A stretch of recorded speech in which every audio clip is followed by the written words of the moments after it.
चला गाईज, आज आम्ही यवतमाळमध्ये टिपेश्वर खूप मोठं जंगल आहे. आज आम्ही त्या जंगलमध्ये वाघ पाहायला, अक्षरशः जवळून वाघ पाहणार आहोत. आम्ही आज जंगलमध्ये गेलेलो आहोत, माझी फॅमिली आणि माझ्या धीराची फॅमिली. यवतमाळमध्ये हा खूप मोठा जंगल आहे. 140 मीटरवरचा हा एवढा मोठा जंगल आहे. आणि आमच्याबरोबर असे खूप सारे माणसं होते आणि आम्हाला गाईड करायसाठी 2 माणसं पण आले होते. एक ड्रायव्हर होता, आम्हाला एक गाडी दिली होती आणि एका माणसाला 1000 रुपये तिकीट होती इथे.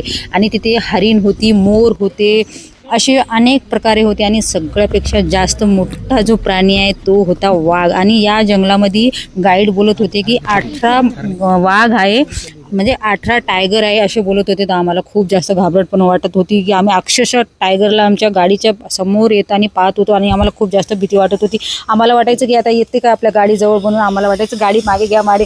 पण गाईड बोलत होते असं काही करत नाही आपण, तोपर्यंत त्यांना सतवत नाही तोपर्यंत ते आपल्याला काहीच करत नाही. तो आपल्या थोडंसं वारा खायसाठी जंगलाच्या बाहेर येतो आणि रस्त्यावर येऊन थोडं मोकळं होतो. आपण त्याला त्रास न केलं तर तो पण आपल्याला त्रास करत नाही. आम्ही असं रोज फिरतो. रोज आमच्या संगतीला असे माणसं 50-100 असतात.